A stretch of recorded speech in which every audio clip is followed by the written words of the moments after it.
enw fi yw Helen Owens. Dwi'n byw yn y pentre yma Pentrewidel. Fi wedi bod yn byw yma am bron a 2 blynedd nawr. Des i nôl o fyw bant yn Seland Newydd. O'n i'n dda yn Seland Newydd am 20 mlynedd, hyd nes 2 blynedd yn ôl. Ac cyn hynny, o'n i'n byw yn Lloegr ac yn yr Alban. Ac bod fi'n byw yn dod o'n wraiddol o Lanelli ac yn siarad Cymraeg. O'n i byth wedi siarad Cymraeg am tua bron 20 mlynedd. A pan des i nôl, o'n i'n pallu siarad Cymraeg o gwbl, o'n i'n clywed ond oedd dim digon o hunan hyder da fi siarad iaith. Felly penderfynais i algydio'n yr iaith gan edrych ar pobl y cwm, gwrando ar radio Cymru a mynd i wersi Cymraeg sgwrsio. Ac ar ôl tua 3 neu 4 mis, daeth fe'n ôl yn Aberbach yn y lle cyntaf. Ond o'n i'n ffodus i gael swydd yn Aberteifi lle oedd pobl cydweithwyr fi'n siarad Cymraeg. Felly ges i tym bach mwy o hyder wedyn. Ond o'n i'n meddwl bod rhyw dwll mawr yn yr addysg Gymraeg fi. A o'n i moyn darllen llyfrau Cymraeg, ond nid wrth yn hynna, achos does dim llawer o hun yn ddisgybliaeth da fi i darllen llyfrau Cymraeg. Felly ges i'r syniad o ddechrau clwb llyfrau Cymraeg yn yr ardal, ac yn enwedig yn y pentre yma sydd wedi cael naiad newydd crisio lan yn hyfryd. Oedd eisiau, o'n i'n meddwl, ehangu'r Cymraeg yn y pentre, achos dim ond 1 neu 2 ohonyn ni oedd yn siarad Cymraeg. Felly wrth ymuno â teithiau cerdded Cymraeg i ddysgwyr, gofynes i'r cwestiwn iddyn nhw os fydde diddordeb gan rhai ohonyn nhw i ymuno â'r clwb llyfrau.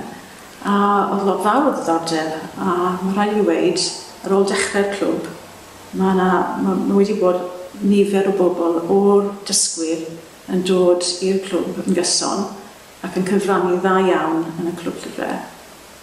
Fi'n diolchgar iawn iddyn nhw o gefnogi'r clwb mor dda. So wedi dysgu llawer, mae'n dal i fynd a tua 20 o aelodau yn dod tua 12 bob tro, bob mis yn cwrdd. Pobl yn dod yn gyson bob mis i gyfrannu. So mae wedi bod yn dda iawn. Fe'n aelod o'r cyfarfod sy'n trefnu pethau yn y Iaith, a gan o fi yw'r unig sy'n siarad Cymraeg, penderfynais i gynnig trefnu yr eithriau Cymraeg yma a pethau Cymraeg. Felly yn ogystal o'r clwb llyfrau, fi wedi gofyn i bobl sydd yn eitha enwog yng Nghymru ddod i siarad ni. Yr un cyntaf, gaethon ni yr athro Shwmae Davies, sef hi sydd yn gweithio yn Mhrifysgol Caerdydd. A'i ffwnc arbennig hi yw'r am Mabinogion, a daeth i siarad yn y neuadd yma yn dan o'r Mabinogion.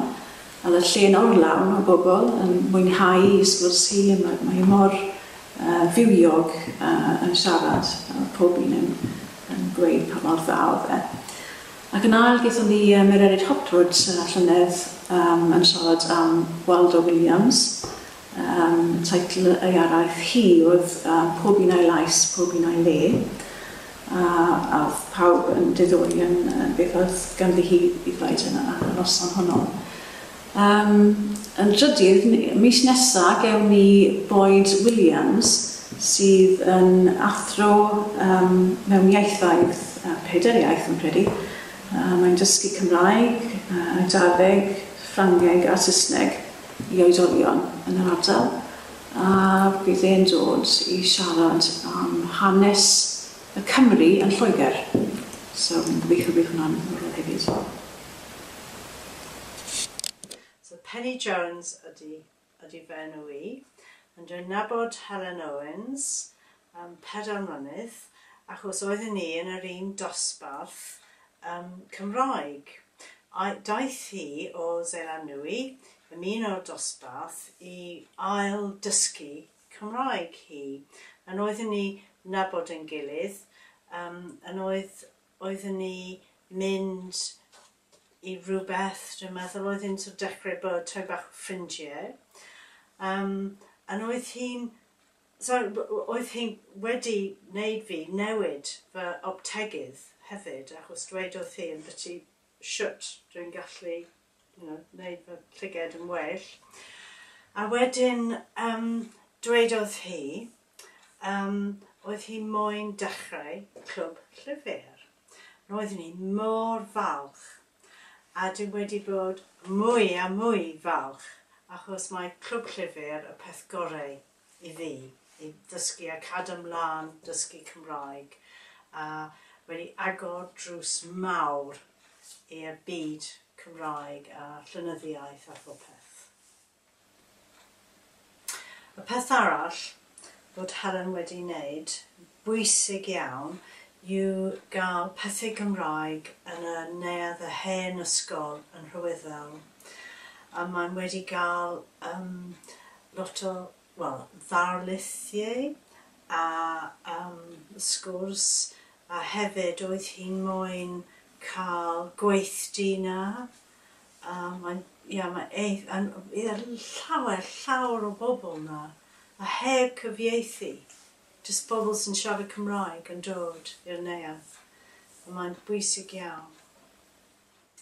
Elfed Ifans ydw i, a dwi'n byw yn ardal Nanhyfer, Gogledd Sir Benfro, ond fel ydych chi'n gallu deud wrth yr acen, nid yn frodor o'r ardal, ond wedi dianc o ddyffryn Clwyd. Dwi yma i ddeud gair am Helen Owens, sydd yn byw rhyw 2 milltir o Nanhyfer yn Rhywyddel ar yr arfordir yma.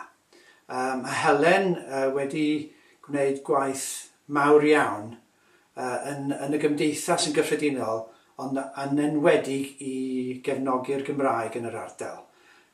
Wedi bod yn ysbrydoliaeth i nifer ohono ni i fynd ati i gymeryd mwy o ddiddordeb yn y diwylliant sydd ganddo ni. Yn benodol, mae hi wedi sefydlu clwb llyfrau Cymraeg yn Rhywyddel, ac mae hyd a 19 ohono ni'n cyfarfod ar fore Sadwrn unwaith y mis i drafod ystodiau iawn o lyfrau o bob math yn gyfrolau, yn sôn am gymeriadau fel y llyfr dyn ni'n ddarllen ar hyn o bryd, yn briodol iawn llyfr Dick Jones yn trafod cymeriadau De Ceredigion, ond hefyd cofiannau, llyfrau eitha academaidd, ffuglen, peth y barddoniaeth, ystodiau iawn, a mae'r aelodau yn dod o dipyn o bellter. Un yn dod mor bell a Mainor Bir o Dde'r Sir, o Hwlffordd, o Drewwyddel ei hunan, a hefyd o Landidoch, Aberteifi ac yn y blaen. A maen nhw'n driw iawn i'r achos. Ond mae Helen wedi gwneud gwaith da iawn yn ei chymdeithas leol. Roedd hi'n gweithio'n galed wrth i'r hen ysgol gael ei throsglwyddo i fod yn ganolfan gymdeithasol. Ac wedi bod yn ymladd yn galed i gael lle i'r Gymraeg o fewn y mudiad hwnnw, mudiad llwyddiannus iawn.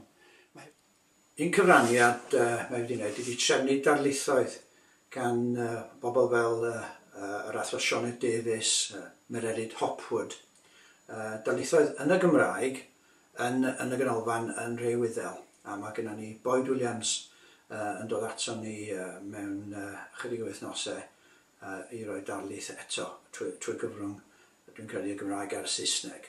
A mae hwnna wedi dangos i'r gymdeithas eitha Saesnig sydd yn lleol yn Rhywyddel beth mae'r Gymraeg yn olygu i bawb ohonom. Yn wreiddiol o Lanelli, a wedi cael ei haddysg yn Llanelli a hefyd yng Nghaerdydd, a wedi byw dramor am flynyddoedd lawer. Ac i bob pwrpas wedi ail-ddysgu'r Gymraeg. Byddech chi byth yn gallu deud wrth i gwrando ar ni hi'n siarad. Felly dyma, fel un oedd yn byw yn Seland Newydd am flynyddoedd, dyma un ciwi sydd yn gallu hedfan ac yn gallu gwneud yn siŵr bod nifer ohono ni'n hedfan gyda hi. Diolch i chi. Dwi'n gobeithio bod fi wedi cael rhyw fath o effaith ar gymrydod y pentref yma, achos pan ddeis i'n ôl o Zeland Newydd a gweld pa mor Saesnegedd oedd oedd yn eisiau siomedig i fi. Yn nawr, wy'n clywed mwy o Gymraeg cael ei siarad, mwy o ddiddordeb yn yr iaith. Mae'r pentrefwyr Saesnegedd yn dechrau gwrando arno ni a dod i'r reithau Cymraeg yn wedi os rhyw Saesneg yn cael ei siarad a cyfieithu yn ystod y noson. So, gobeithio bydd rhyw effaith yn parhau.